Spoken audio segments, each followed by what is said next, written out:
So, on September the 11th, 2001...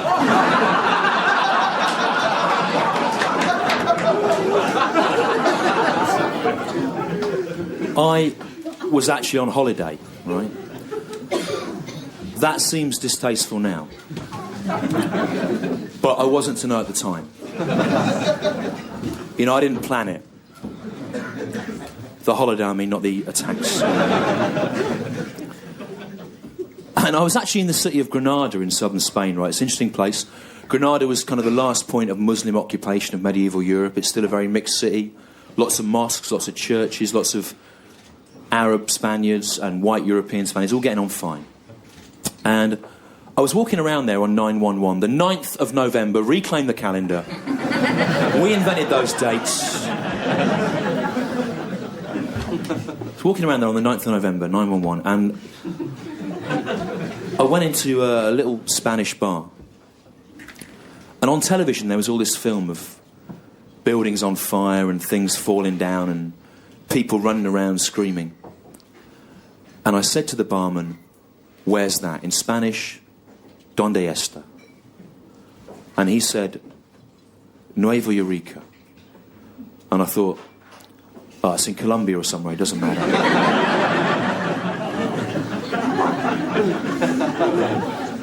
And then I watched for a bit longer Glasgow, and I realised that it was New York, where English-speaking people live.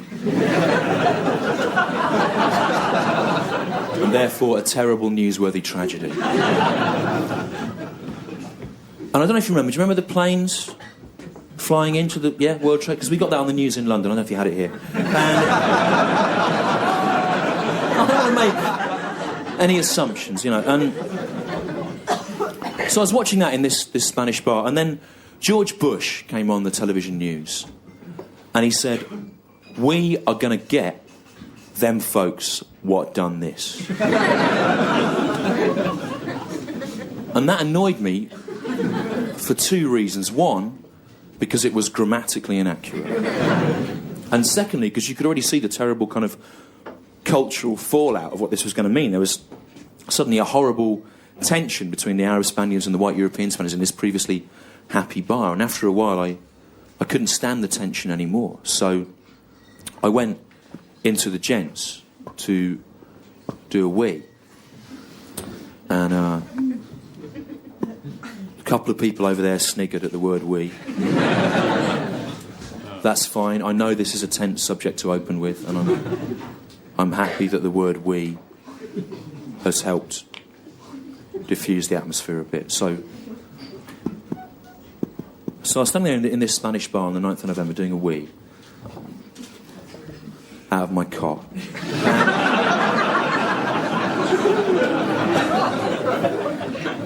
And it was yellow. Smelt of wee.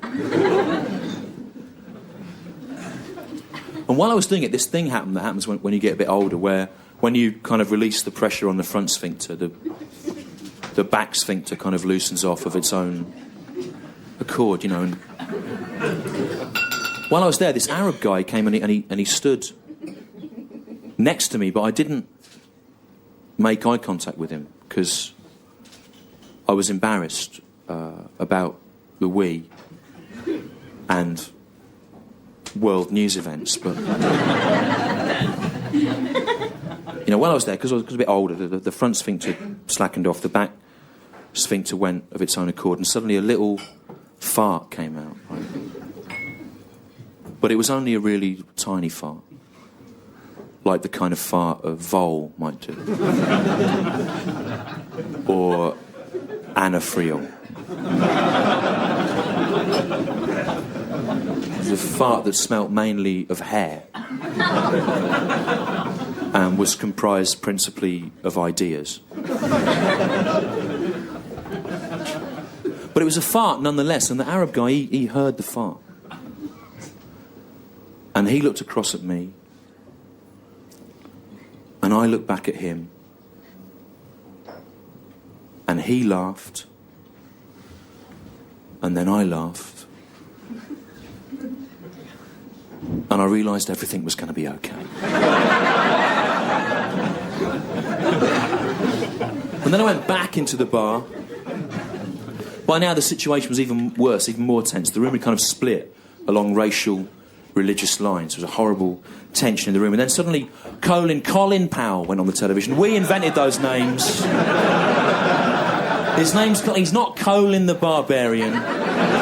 His name's Colin. He should be running a photocopier repair workshop. Colin Powell went on television on the 9th of November, Spanish bar, and he said, "We are going to launch a crusade against them folks what done this." And being in a largely Muslim town full of murals of crusaders cutting the heads off Muslims, you realise what an inappropriate word crusade was to use. On the 9th of November, it went down really badly. And as a world statesman, Colin Powell should be aware of how words change their meaning, kind of culturally. Saying crusade on the 9th of November, it's a bit like if I were to get a job as a maths teacher, teaching maths in a German town somewhere near Belsen, and I was to say to the kids, I'm going to set you a maths problem, I want you to work through it, and on the last page, fill in your final solution.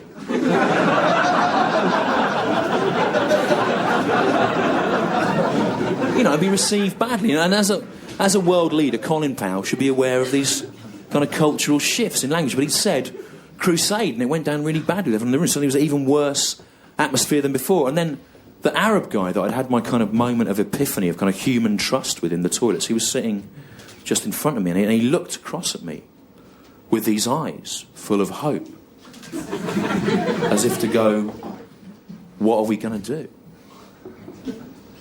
And I didn't know what to do. I mean, I couldn't just do another fart at will.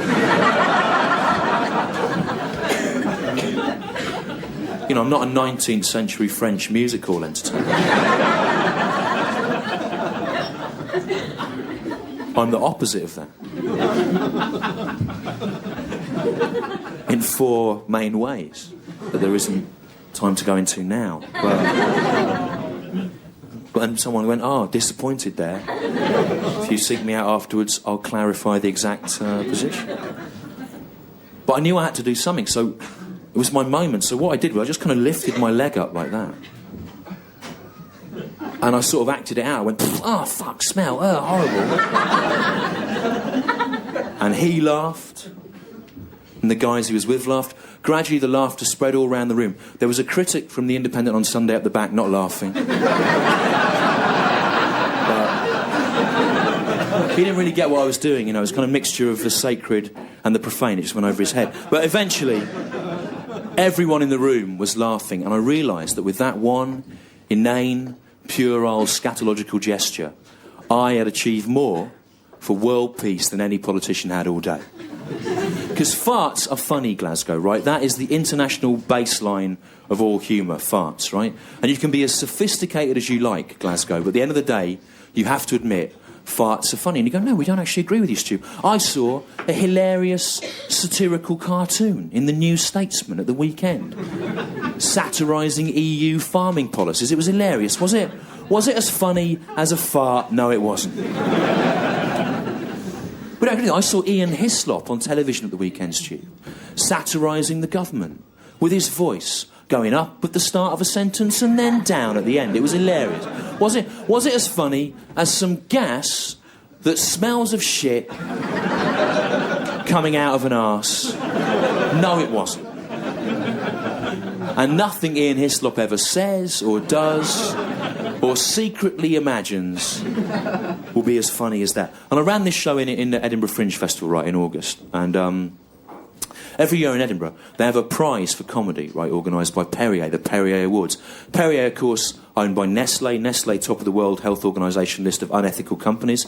It's suggested that their milk marketing policies contribute to the death of 1.5 million children every year. So, every time you laugh at a Perrier-nominated act, a little baby dies. Bear that in mind. And every year in Edinburgh, they always give that award to comedy to a human being speaking about some stuff. But if they had any integrity, they would give the Perrier Award to the genuinely funniest thing that's going to happen in Edinburgh all August, which is just going to be an old Scottish tramp doing a fart in a wood. But, Glasgow, if a tramp farts in a forest and no one hears it, is it still funny? Yes, it is. Because it's some gas that smells of shit coming out of an arse. And if the Perrier had any integrity, which they don't, they would give that Perrier Award to comedy to a fart. And if Channel 4 had any integrity, which they don't, they would sign up that fart for its own 12-part Channel 4 comedy series deal. Some laughs, some doubt in the room. People are going, we're kind of with you, theoretically. We understand this is some kind of satire of something, but how would that actually work, Stu? An invisible cloud of shit-smelling gas with its own Channel 4 series. I don't know, Glasgow, I don't know. But what I say to you is, could an invisible cloud of shit-smelling gas with its own Channel 4 series be any less funny than the Friday Night Project?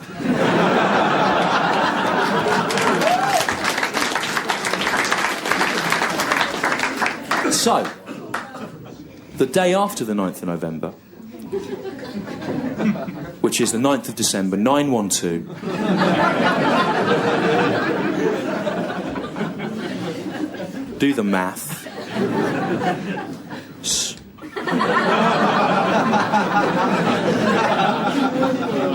I flew back from Spain to Heathrow Airport. I got a minicab from Heathrow Airport to Stoke Newington, Hackney, North East London, where I live. And on the way, I had to go past the Finsbury Park Mosque, which you'll know, if you read the news, is the kind of hotbed of Muslim radicalism in Britain, run by Abu Hamza until recently. That's the guy who has an eye patch and hooks for hands. An eye patch and hooks for hands. That's not a good look for a religious leader.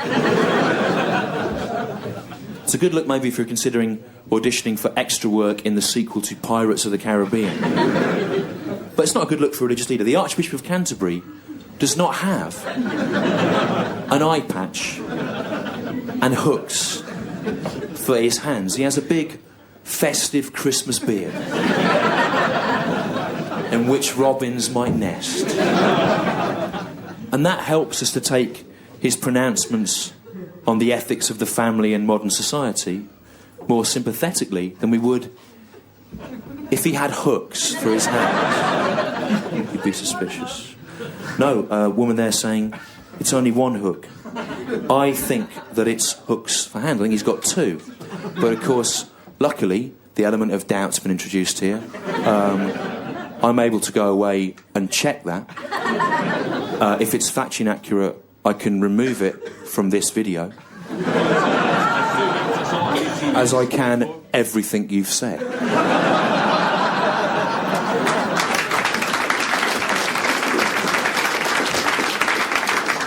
So it'll just look like a 60-minute stream of uninterrupted success. Although, ironically, I may consider leaving this part in to give the illusion of it being a genuine event.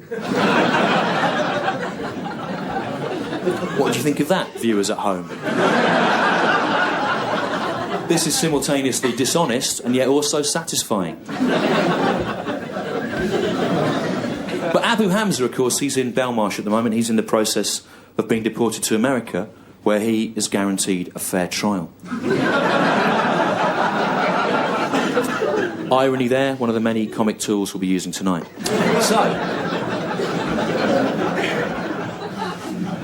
So I was driving past the Finsbury Park Mosque on the 9th of December, the day after the 9th of November, and it was all kicking off outside. There's Muslim demonstrators on one side of the street complaining about the reprisals they've suffered, police in the middle trying to keep order, and on the other side of the Seven Sisters Road, British National Party members standing near the Arsenal shop, their spiritual home. And they're shouting out, "Send them back! Send the Muslims back to where they came from! Bradford, Wood Green, Leeds, Liverpool, Manchester, Birmingham and other British industrial cities which required cheap labour in the 1960s and 70s.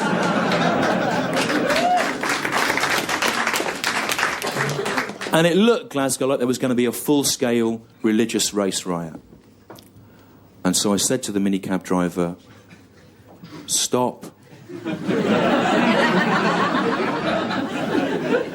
Let me out. I can help you."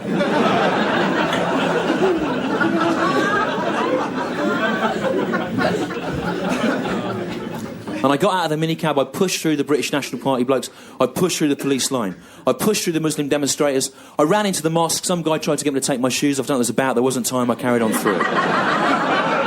It was a nice, hospitable gesture, but it was ill-timed. And I ran up the prayer tower to the minaret, where the call to prayer is broadcast out to the faithful of North London. And I snatched the little microphone out of the stand there, and I pulled down my underpants, and I shoved it up my anus.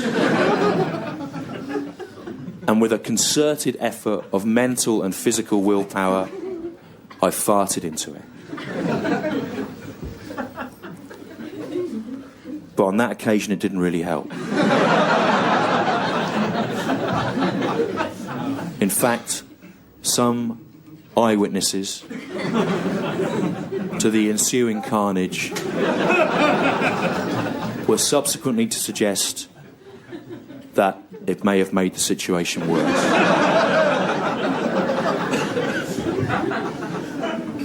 And my heartfelt message of peace and goodwill to all men was misunderstood. Although I take some comfort in the fact that a similar thing often happened to Jesus.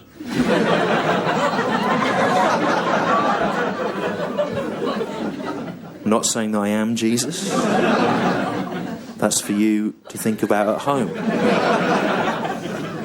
But if I was him, this is the kind of place I would come, isn't it? A simple, humble place, not the Glasgow Empire I would come in. Well, I'm not saying I am Jesus. Not in the current climate.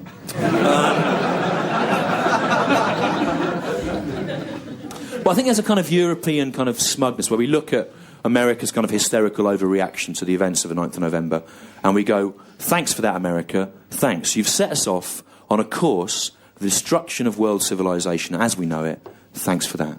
Thanks. But you mustn't hate the Americans, right? America is currently the most hated country in the world. Americans don't know that. They don't read or watch news. If they did, they would be unhappy. Osama bin Laden flew planes into the World Trade Center. It was a waste of time. If he'd really wanted to hit America hard where it hurts, he should have carpet-bombed the country with a weapon that Americans would never be able to understand. World Geography examination papers. Shops which don't have the word barn in their name. And the metaphysical concept of shame. But you mustn't hate the Americans. Don't hate them, Glasgow. Americans live in a kind of state of ignorant prelapsarian bliss. They don't know what's going on. And because of that, it can be very relaxing to go to America and watch them. If you go to America and you look at Americans in their natural habitat, the theme park, the shopping mall, the race riot, the high school massacre.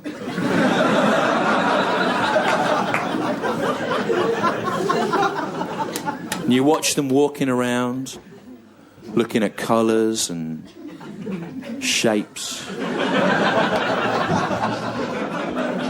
and lights and words, sometimes imagining what the words might mean.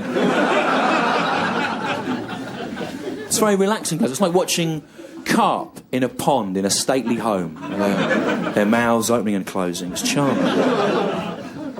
But you mustn't hate the Americans. They're not a naturally curious people. Most Americans do not own passports. They're not a naturally curious people. If you were to lock an American for 60 years in an empty underground bunker which contained nothing except a woolly tea cosy, the American would not even be curious enough to be tempted to see if the tea cosy would make a serviceable hat.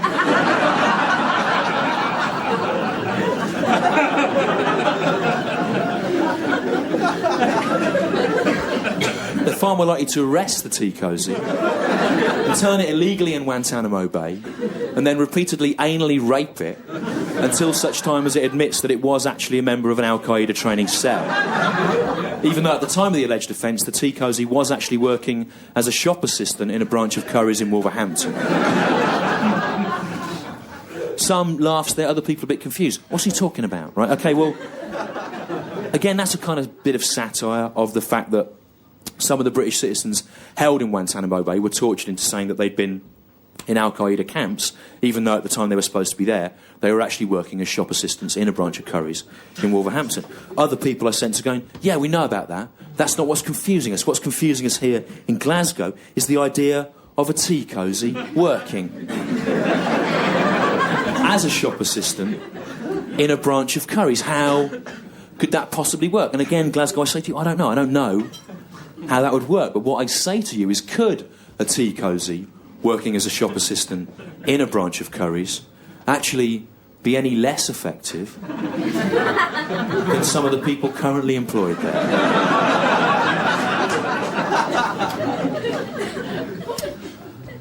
Hello, I don't know if you can help me. I'm interested in buying one of those iPods. I'm sorry, sir. I won't be able to help you on account of the fact that I am fashioned entirely from colourful wool.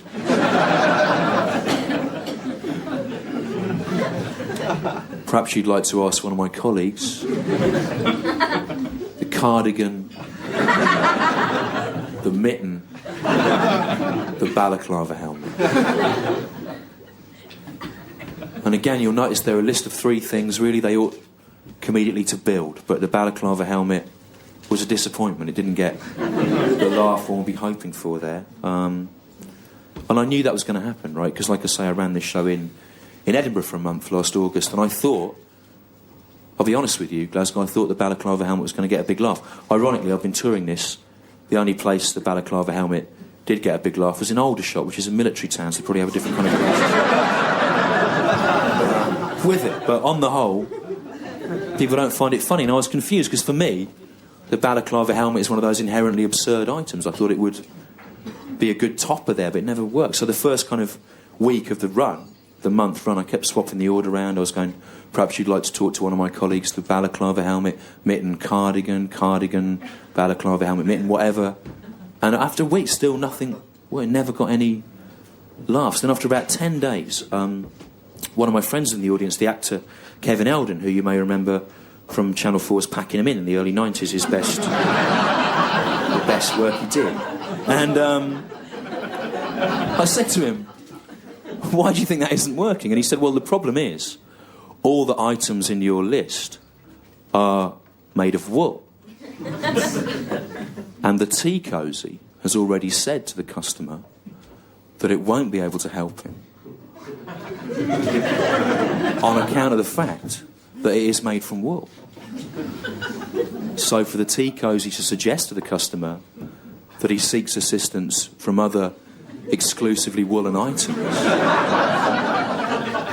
know, it simply adds insult to injury. It makes the situation worse. So I said, yeah, I never thought of that. You know, what shall I do? And he said, well, just think of 3 things that aren't made of wool, and you'll be all right. And I thought, yeah, I will, but I won't write them down, you know.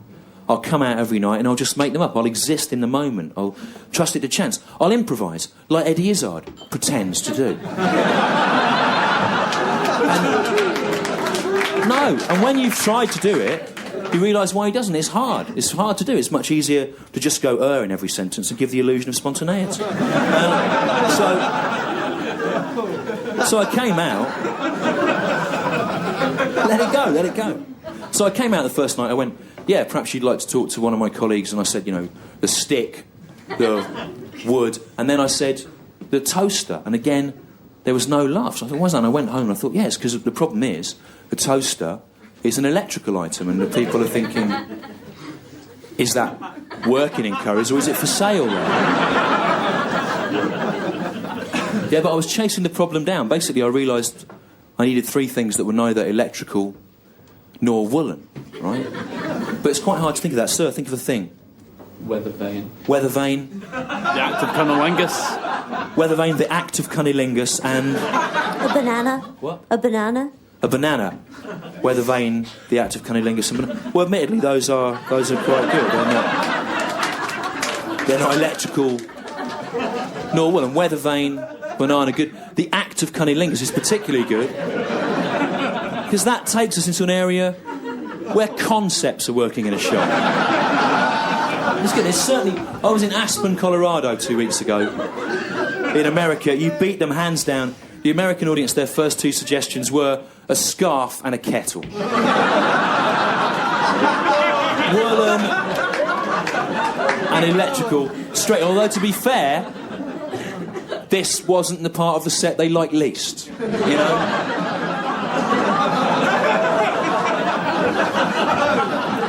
After the 911 opening, a lot of the American audience have been shaken off in Aspen. And if anything, arguably the New York warm-ups were worse. It's weird, because about 2 weeks into Edinburgh, some kid emailed me and he went, you know that bit you do about people being so bored they wear tea cozies as hats? I went, yeah. He goes, there's a Spike Milligan or a Billy Connolly joke like that, he said, from 1972. So basically, I must have kind of remembered that and copied it. So that bit, the first half of it is plagiarised, and the second half doesn't really work.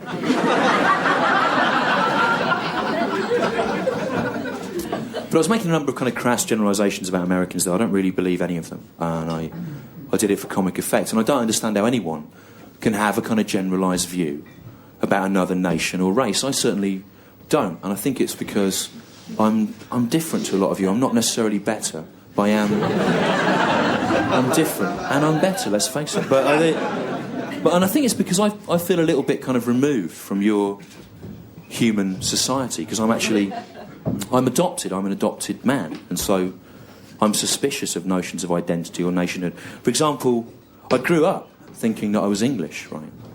But about 2 years ago, I found out, and this is true, I found out that my real father is Scottish, right? Which, of course, means that I'm Scottish, because as you'll know, Scottishness is passed on through the male genes, like the disability, and it overwhelms all female chromosomes, and that's why there are no Scottish women. Oh, there's no Scottish women. None of it. There are men in kilts, but that's just nature trying to find its own level. And if a Scottish man wants to breed, of course, you have to travel south of the border. Normally, you get as far as a major English railway station, get off the train, lie down in a gutter drunk, and hope some pollen lands on you.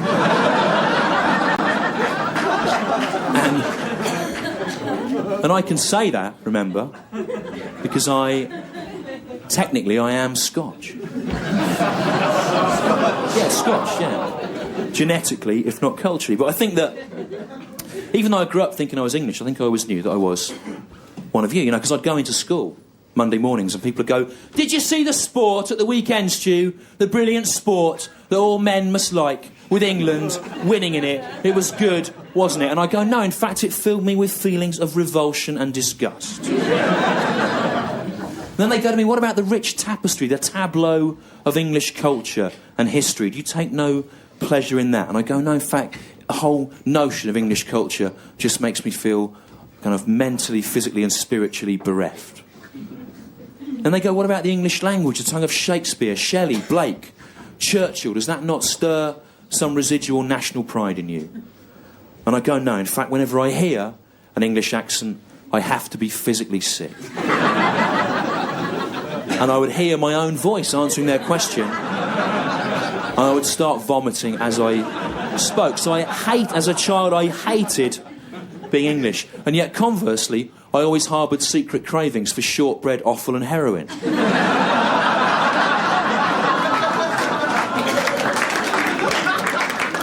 like that. You know, deep-fried heroin, if I could get it. With sauce. Heroin supper, $2.95. But... So... I think I always knew Glasgow. Can hardly believe this is happening. I always knew that I was a Scotch man, and so I always knew. Scottish. Thank you for correcting me. Sorry. It was an error I made on purpose for comic effect, and I'm glad that there's so little trust in me in the room that people are going, "He's a fucking idiot. He doesn't know. He's insane. What's he talking about? He hasn't done the most basic research." But. Even despite that, I always knew that I was Scottish in my heart, in my brave heart. I always knew that I was. Okay, shout out if you've seen the film Braveheart. You've all seen it, shout out. Okay, now you'll know more than any other audience I've played in the last 3 weeks that Braveheart is the shittest film ever made, right? It was directed by the reactionary Catholic bigot Mel Gibson, and it's full of basic fundamental historical errors which insult your race. And mine by association, right? Here's just 3 off the top of my head. Firstly, William Wallace, Braveheart, your national hero. He wasn't some, noble savage living in a mud hut. We all know that. He was a privileged, educated nobleman, right? Secondly, it's not mentioned by Mel Gibson in the film, but there's some evidence to suggest that he actually fought as a mercenary for the English as a teenager. That's conveniently missed out. Thirdly, you know that French princess? He's supposed to have sex with this French princess in the film, you remember? And the implication is that he gets her pregnant and she marries Edward II of England, so it's his kid. Now, she was a real historical figure, that French princess. But at the time of the death of William Wallace, Braveheart, your national hero, she was only 4 years old. Now, Glasgow, I'm not saying that William Wallace, Braveheart, your national hero, didn't have sex with her.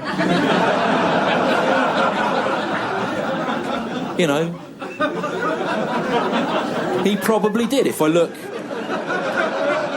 at my own personal background, there's a lot of sexual opportunism involved in it. But, not saying he didn't have sex, he probably did. But if he did, and he definitely did, right? It would have been a far less romantic scene than the one enacted by Mel Gibson in the film Braveheart. It may have happened in a tent, but it would still have been not a romantic scene, because that would have made William Wallace, Braveheart, your national hero, a paedophile. A Scottish paedophile. The worst kind of paedophile that there is. Coming at you through a bothy with shortbread on its face, muttering unintelligible sexual threats in a frankly incomprehensible dialect. But another weird thing about that film is, in it, fine, leave at this point. It gets worse. A man leaving there to go away and think about the idea of a paedophile Braveheart in the privacy of the toilet cubicle. But it's not the way. The other weird thing about that film is that in it, if you remember, Mel Gibson makes a big deal about the fact that Edward II, the English prince, was gay, right? As if not only did he oppress the Scots, but he did it in a kind of a gay way. Which makes it worse. But the irony is, again, it's not mentioned in the film, that William Wallace, Braveheart, your national hero himself, was actually gay. And No, he was, sir. And we know this from some information that's come to light in the last couple of years. Firstly, about 2 years ago, they found a cache of love letters hidden in a nook at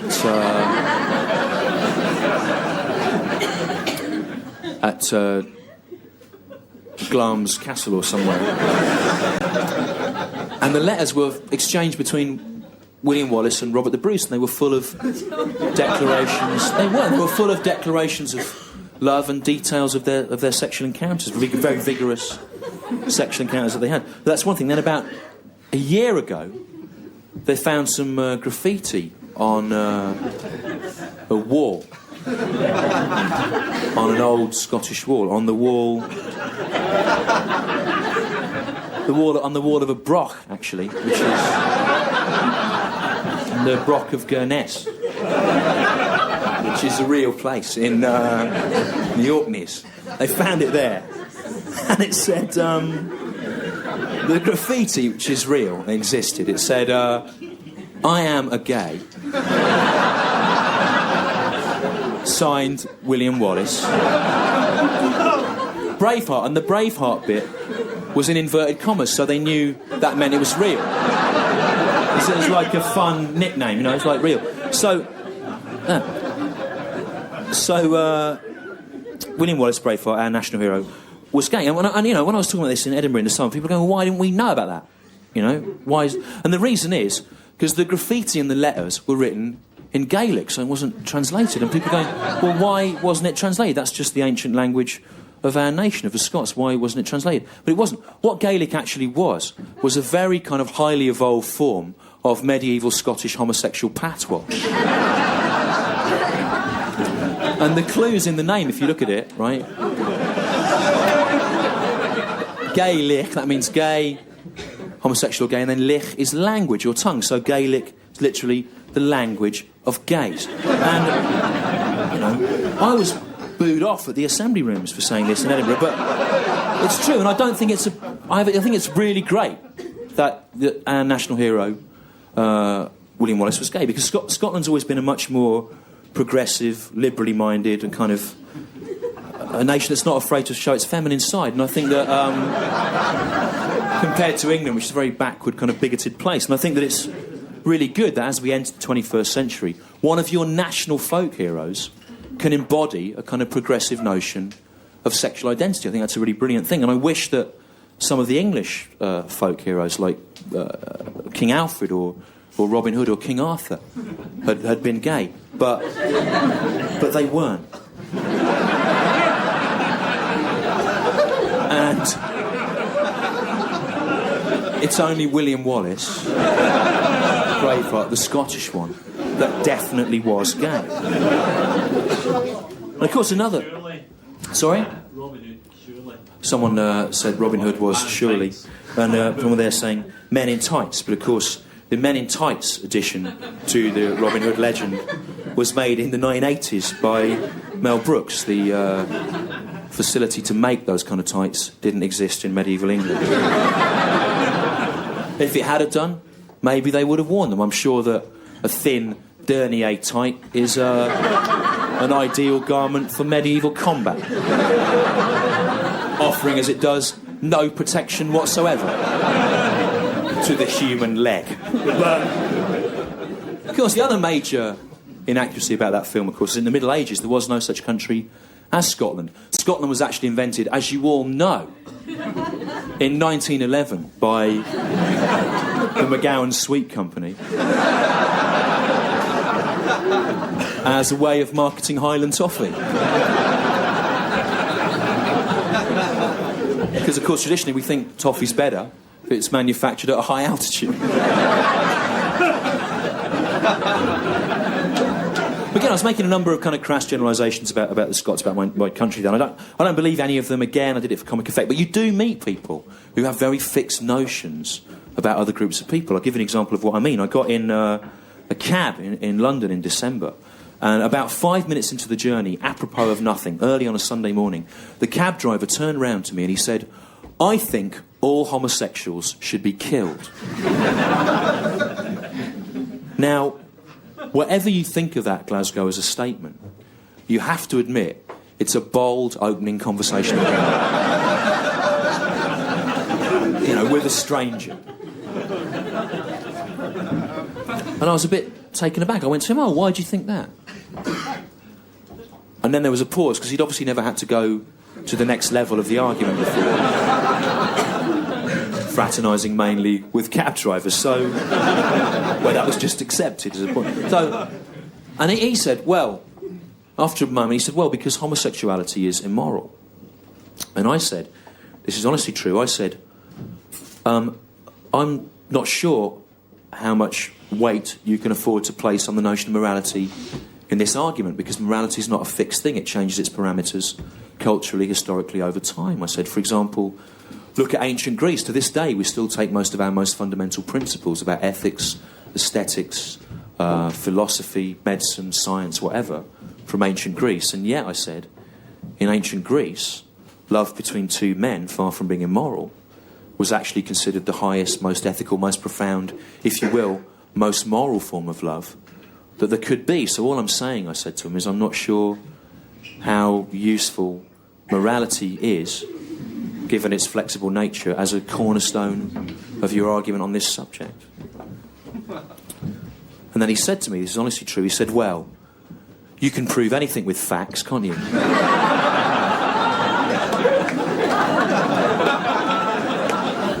For a minute I went, yeah, and then I thought, hang on, that's the most fantastic way of winning an argument I've ever heard. I'm not interested in facts. I find they tend to cloud my judgment. I prefer to rely on instinct and blind prejudice. And I came of age, for want of a better phrase, in the 1980s, when we had political correctness, and people look back at that and they go, political correctness was shit, wasn't it, being fair to people? And I think maybe it was good, because people wouldn't have said that, and you wouldn't have had what happened in May last year, right, if you remember. Ron Atkinson, the football manager, he got in trouble for calling a black footballer a lazy, thick nigger, right? And loads of people complained about it, understandably. And then on May the 17th, Jimmy Hill, the BBC-employed football commentator, came out in Ron Atkinson's defence, and he said that in his opinion it was a load of fuss about nothing. He said, what you have to understand, Jimmy Hill said in the paper, 17th of May, is that in the culture of football, calling a black man a nigger is just a bit of harmless fun. And I thought, call me old-fashioned. I know the culture of football has a very broad definition of harmless fun. Broad enough to include carrying out a racial assault and still getting in the England team, gang raping a teenage girl in a London hotel room, and yet perversely allowing Jimmy Hill to carry on living. But surely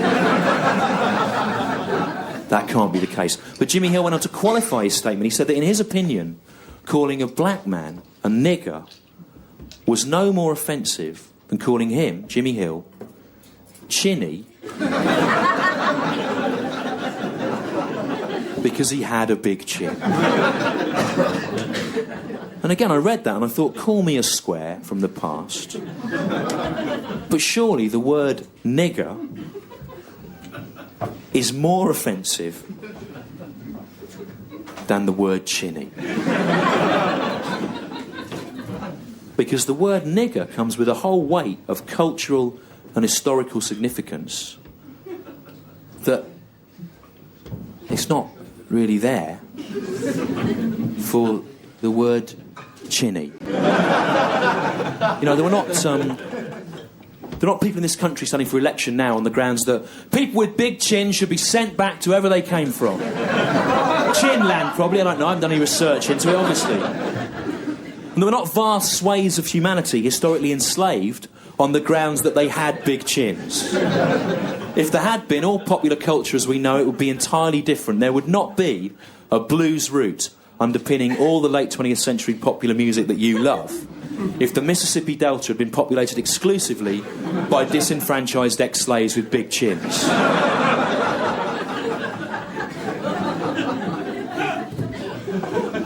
Woke up this morning, got a big chin. It's not that much of a problem, to be honest. I won't base an entire musical genre on it. And you don't hear news reports saying a man was beaten to death in Hull last night. The violence is thought to have been chin motivated. Although in Jimmy Hill's case, I'd be happy to see an exception made. Kill him! Kill Jimmy Hill! But kill him in an ironic way. Break in to the Natural History Museum, steal the jawbone of a blue whale, the largest chin currently known to science, and beat Jimmy Hill to death with it. In an example of what sociologists are already calling chin-on-chin violence. But we shouldn't be surprised, Glasgow, to find out that Jimmy Hill is evil and mad, right? Because all people that are involved in the business of football or play football or go and support it or watch it on television or even know anything about it are filthy reactionary scum, right?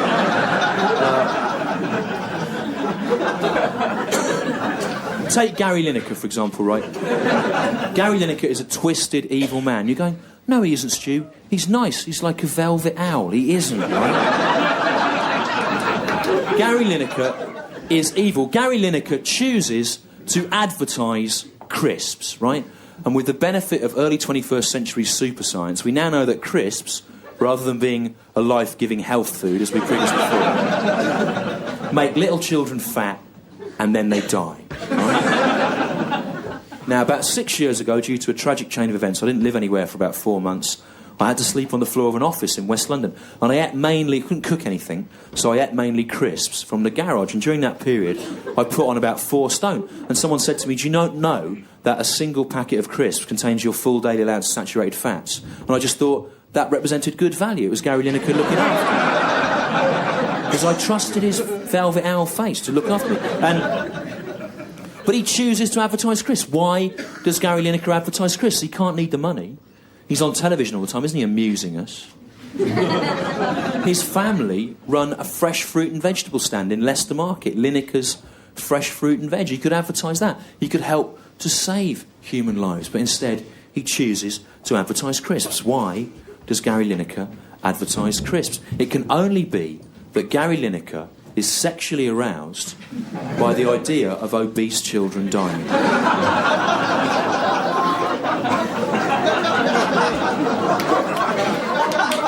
Now,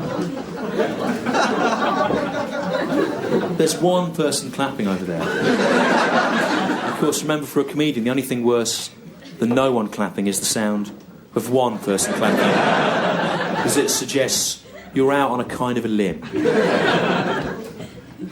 But to try and find out more about people that like football, I went on your internet, on your World Wide Web, and I went on Jimmy Hill's website, which is real. It's called jimmyhill.co.uk, and there's a guest book there where you, the public, that's you, can leave your opinions.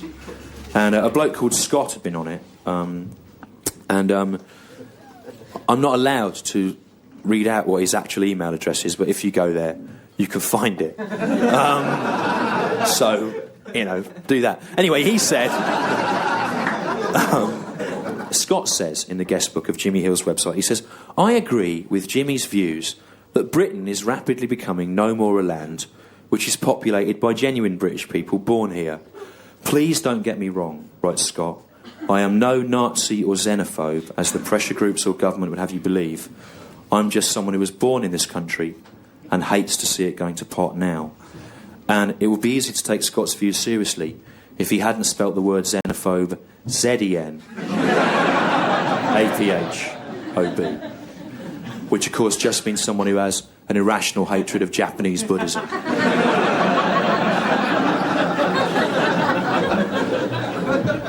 But it is easy, Glasgow, right, in the current climate of paranoia, to make a kind of race-based error, right? I've done it myself. I'll tell you how it happened. I haven't been doing this for a few years, and one of the jobs I've been doing is working as a kind of arts journalist, writing about stuff. And last year, I was really excited because I got to interview Ang Lee, the Taiwanese film director, about the Incredible Hulk film that he directed. And I was really excited because I've read the Incredible Hulk comics since I was about 6 years old, and I still read them now. And I will take, to prove that, I will take any question on the Hulk from you now? Prove that. Any questions? What colour is he? What colour is he? Have you asked me that because you know there's a more complicated answer than you? No. Okay. Well, bad luck because he was. You'd want me to say he was green, and everyone would go, "Aha, that's funny." But actually, for the first 6 issues of Astounding Stories in 1960, there's a man nodding there with a T-shirt saying "Kill everyone now" on it. Kind of person who knows these facts. For the first 6 issues, he was, of course, grey, of course. But because of the dot printing thing, the colours all used to run together, so it came out a blur. So they made him green after the 6th issue, and he's been green twice since then. Once in a 6-issue miniseries written by Jeff Loeb and Tim Sale called Hulk Grey. He's grey in that. That came out year before last, available in hardback now. And he was also grey in the comic strip between about 1989 and 94 when Peter David was writing it, and he made him go in a nutrient bath, and that made him grey. I've lost you now as well. I've beaten you. I've beaten you with your kill everyone. No, you don't claim to be an expert, but you looked at me with a doubtful face as if this is going to get him. But look, I know more about the Hulk than you, and I'm older than you. So... That's fine. So I was really excited to interview Ang Lee about the Hulk, and because he'd made the film. But when I interviewed, I try and make a little joke to put them at ease, you know. So I rang him up. He was in New York. I was in London, and I said to him, "Ang Lee, you have directed the Hulk film. You must be very excited and proud, but don't make me Ang Lee. You wouldn't like me when I'm angry."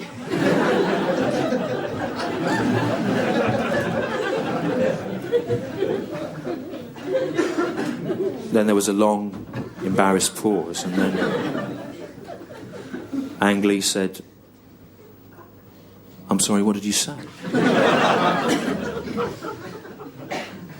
And I said, "Ang Lee, you've directed the Hulk film. You must be very excited and proud, but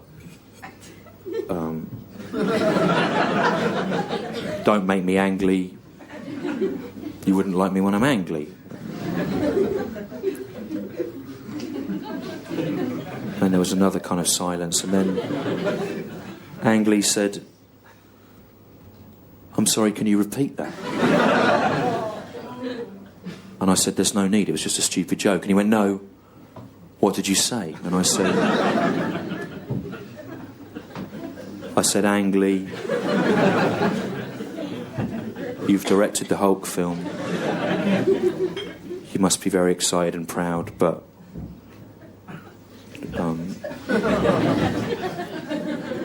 don't make me angry. You wouldn't like me when I'm angry." And he didn't say anything. And I said, "I expect loads of people have made that joke to you." And he said, "No. No one's ever said it before. Why did you say it? Why?" And I said, "Well, Ang, you know the Hulk film?" And he went, "Yeah."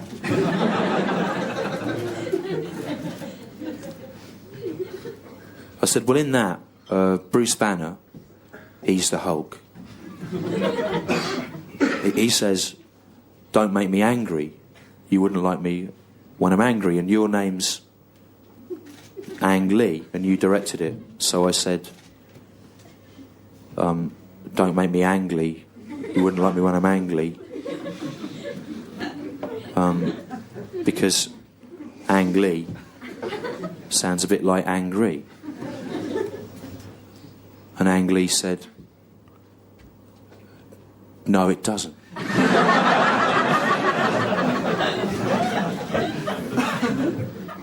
And I said, "Come on, Ang. Be fair, Ang Lee does sound a bit like angry." And Ang Lee said, no, it doesn't. Ang Lee is a completely different word to Ang Lee.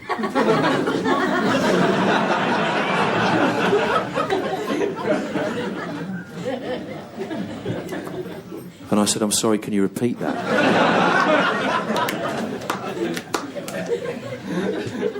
And Ang Lee said, yes, Ang Lee is a completely different word to Ang Lee. And I said, I don't understand what point you're trying to make, Ang Lee. What I'm saying, if you listen, is that angry sounds a bit like Ang Lee. So if you swap them round, people can see there's a slight change. There's some sort of joke there. Ang Lee, what you're saying, is actually the same word as Ang Lee. If you swap those two words round, no one would notice the difference. It wouldn't work. But that's not what you appear to be saying, is that Ang Lee is a completely different word to Ang Lee. But it isn't. They're the same thing. And I can't understand. It's very simple, the joke I'm making. I can't understand how you've got into this kind of fix. And then he went, oh, I get it, he said. Is this a joke about me having a Taiwanese accent? And I was mortified. I went, no, it never even occurred to me that you would think that. It's just a simple thing about the words, the syllables, Ree and Lee, sounding the same. My own surname is Lee. I've had 36 years of fun with that syllable. I know what I'm talking about.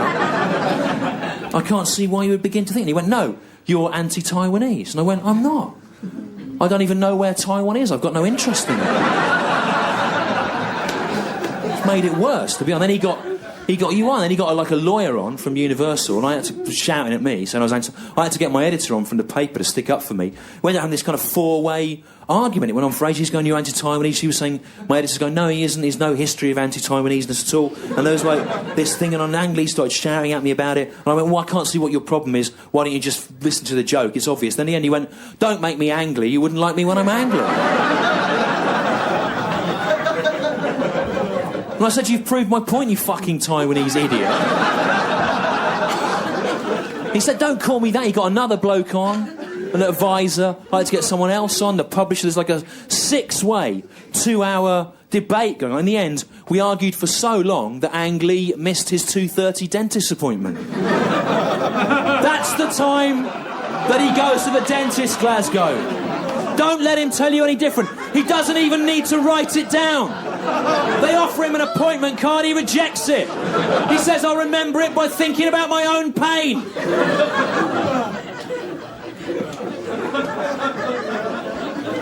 I'm going to shout out some questions now. I need you to answer loudly to them. The answer to most of them is yes. Okay, 1, 2, 3. Who likes alcohol? Yeah. Louder. Who likes sweets? Yeah. Who likes cream cakes? Yeah. Who likes their favourite food, whatever it is? Yeah. Who likes Ben Elton? Oh, it's no one. Okay, here's another one.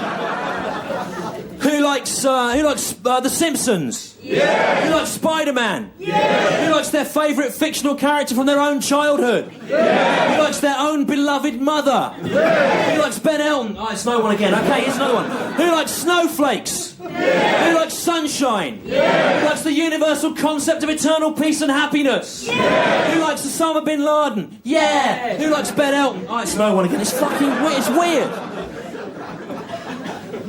That is weird, 'cause I must have done that 30 or 40 times, right? And every time, without any element of manipulation, more people like Osama bin Laden, a multiple murderer, than Ben Elton. I think, why would more people like Osama bin Laden than Ben Elton? I think it's because when you compare the two of them, compared to Ben Elton, Osama bin Laden has at least lived his life to a consistent set of ethical principles.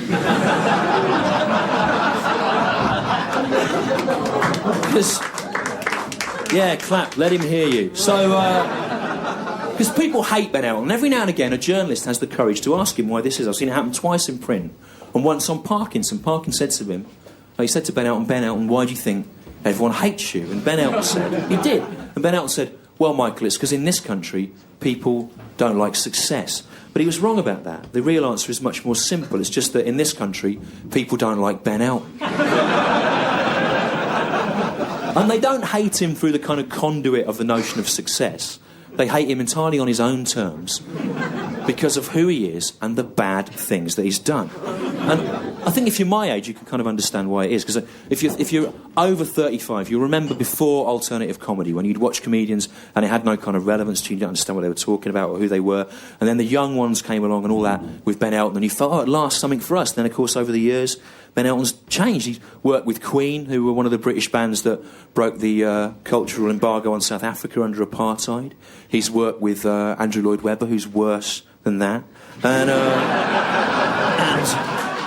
a song that they co-wrote was performed at the inauguration of George Bush, and when questioned about it, Ben Elton said he didn't see it so much as a celebration of George Bush as a celebration of the President of the United States of America. But of course, they're the same thing. That's why that argument doesn't work. But the problem is he's been kind of compromised by a proximity to success, and if you think about it, all the great comedians are kind of outsider figures commenting on society from outside, kind of holy fools, shaman clowns, outsiders. Spike Milligan was able to remain an outsider by virtue of having long-term mental illness problems.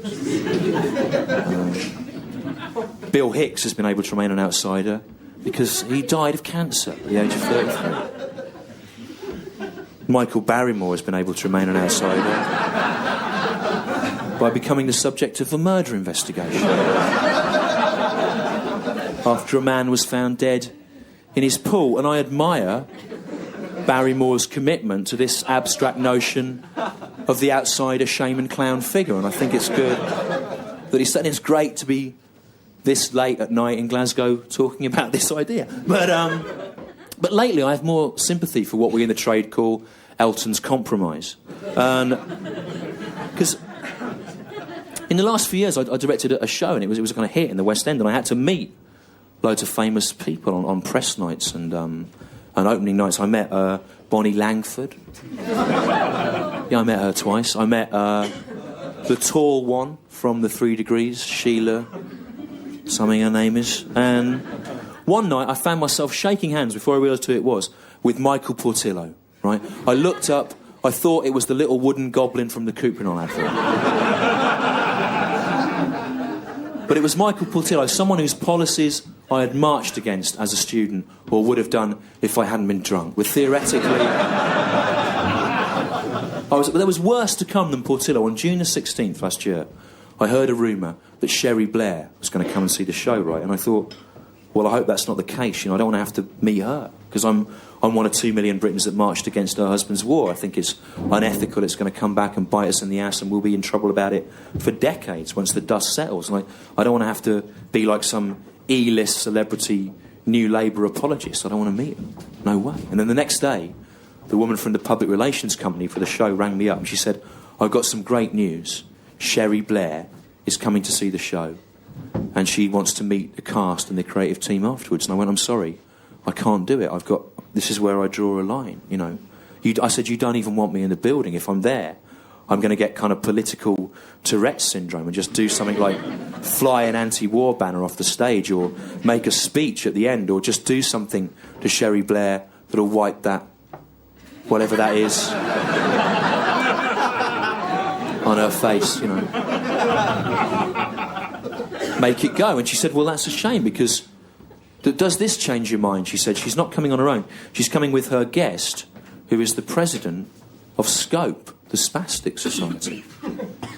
Right, and this honestly happened. I was put in this weird position where you want to make some ineffectual gesture against Sherry Blair, but you don't want to snub a person from a worthwhile charity, Scope, you know. So I thought, well, I know what I'll do. I'll go down. And after the show, I'll say to Sherry Blair, I hope you're happy, Sherry.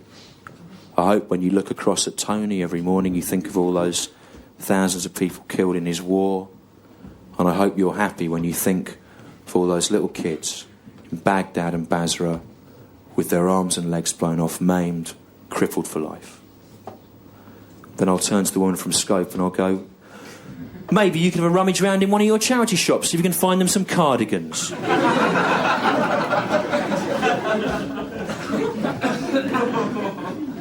But in the end, I didn't do that. What I did was, I said that I would go.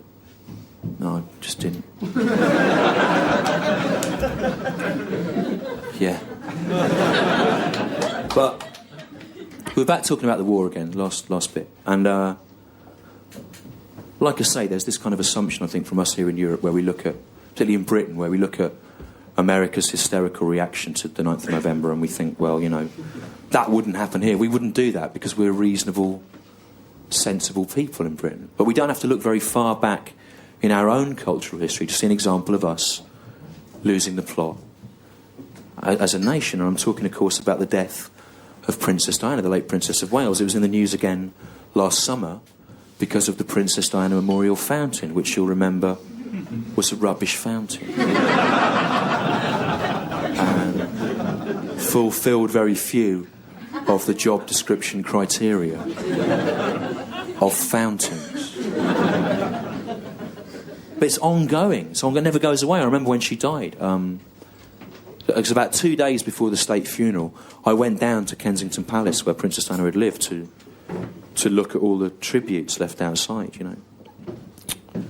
And in amongst all the bunches of flowers and sympathy cards and poems little kids had written and drawings and paintings people had done, whatever, in amongst all that, I honestly saw, and this is true, I saw a life-size inflatable model of E.T.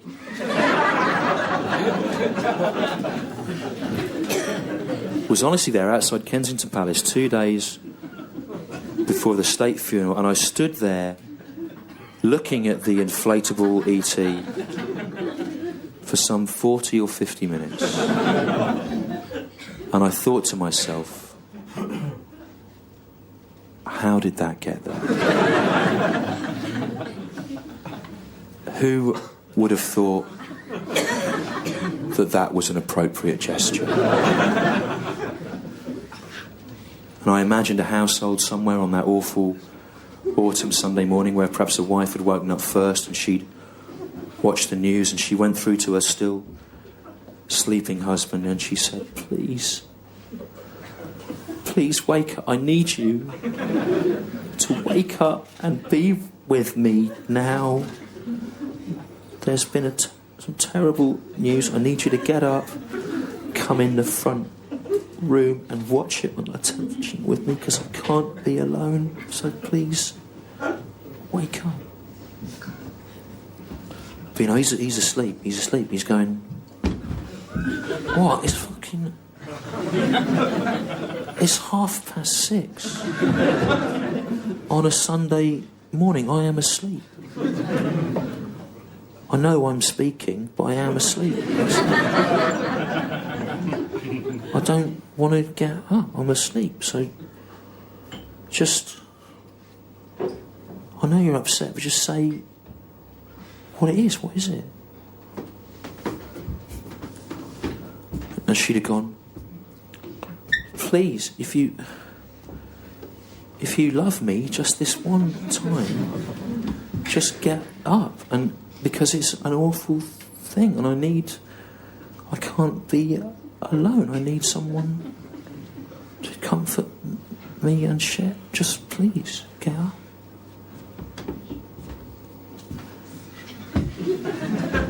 And he'd have gone, look, I was out late last night. I've got to work at 7 tomorrow. This is my one day for sleeping in. I don't want to get up till about 11:30, to be honest. And even then, I'm not going to get dressed. I'm just going to be like in my pants and stuff, just sitting around. I don't know what you. If you were to just say what it is, and what is it?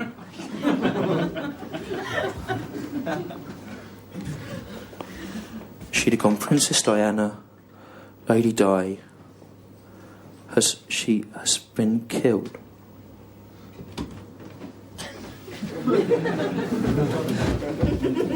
And he'd have gone, no!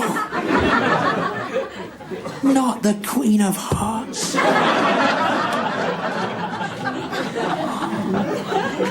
The Rose of England. and Scotland and Wales and bits of Ireland. No! How did it? There's no God! How did it? Why? How did it happen?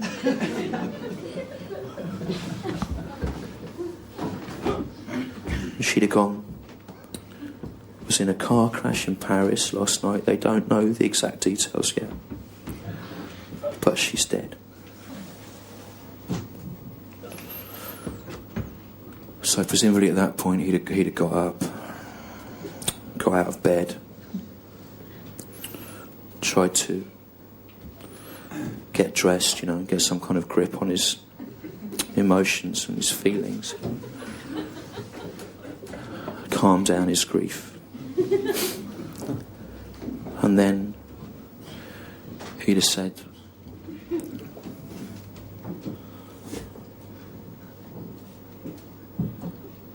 I'd better go out and get a life-size inflatable model of it.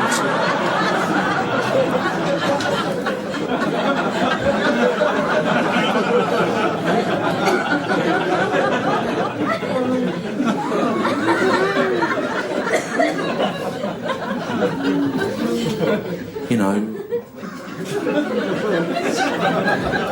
for the gates of our home.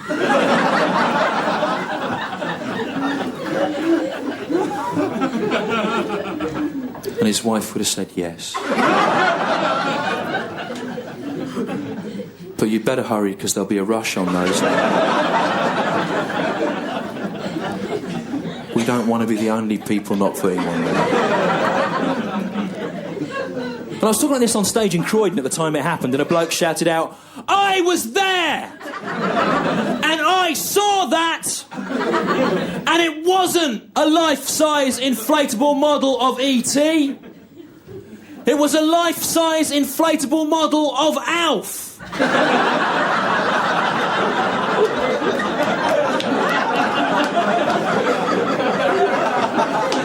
I didn't even know what an Alf was. I had to ask him.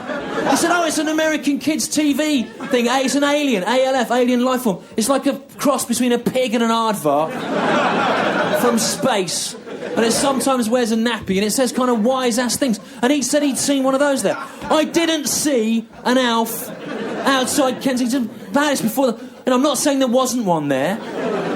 Maybe there was at some stage. But by the time I arrived, it had got covered up under flowers or carried away on a river of infants' tears. I don't know, I didn't see it. It never goes away. It's back in the news now. The Princess Diana Memorial Fountain. Last year, people going, oh, it's great. It's what she would have wanted. It's a place where families can hang out, children can play. It's what Princess Diana would have wanted. It isn't. What Princess Diana would have wanted would be to have not been killed. And then in death, not to have become the unwitting receptacle, but the hysterical, over-emotional, shrieking grief of twats. That's what she would have wanted. It didn't even work. It didn't even work, Glasgow. Children were supposed to be able to play in it. They kept falling over, breaking their arms and legs. They made it out of slate or sheets of ice or something. They were getting dog shit eye blindness disease from the water. In the end, they had to close it down, fence it off, put warning signs on it like a decommissioned Chernobyl nuclear reactor. Don't go near the Princess Diana Memorial Fountain. It's dangerous. Don't even look at it. You'll get cancer and die. Run away. But it's ridiculous. There should be a memorial to her. There should be a memorial to her because she did some amazing things. She worked with charity and landmines, and she got 1 GCSE in domestic science. And to achieve that, and only that, when born into such a position of privilege and wealth, requires a steely determination of focus. You've got to know from an early age that you want to achieve next to nothing and work hard at it when all the odds are in your favour. And that's why there should be a memorial to her, the People's Princess, right? That's why I'm going to make my own. I'm going to make my own memorial fountain to the Princess Diana Memorial Fountain. It's going to be called the Princess Diana Memorial Fountain Memorial Fountain Fountain. But it's not going to be some state-approved Viscount Althorpe subsidised architectural carbuncle. It's going to be simple, like she would have wanted. It's just going to be me lying on my back in Hyde Park near the Princess Diana Memorial Fountain, naked, with a colander over my penis. Every hour on the hour I'll piss up through that. Children can come and play in it if they want. Families can gather around it, I don't mind. You can do it yourselves, Glasgow. Do it yourselves. You don't even need a colander. That's gilding the lily, to be honest. Just do a piss anywhere you want. In the street, in your house, in a library, in an antenatal unit, in the face of a treasured family pet or an elderly relative. And if a policeman says to you, "What are you doing? What on earth do you think you are doing?" Madam, just say, "I'm paying tribute in the only way I understand to the memory of Princess Diana, Princess of Wales." I've been Stewart Lee. Thanks a lot for bearing with us tonight. Cheers. Thanks for coming. Thanks very much.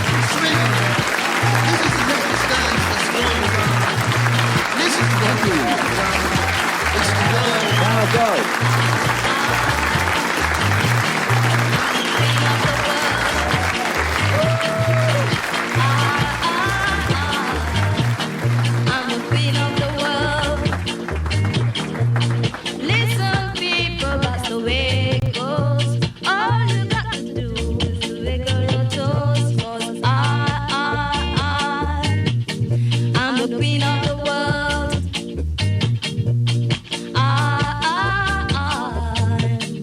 I'm the queen of the world.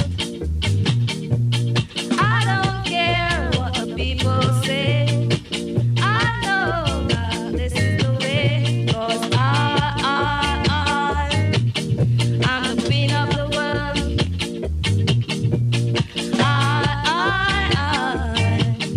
I'm the queen of the world.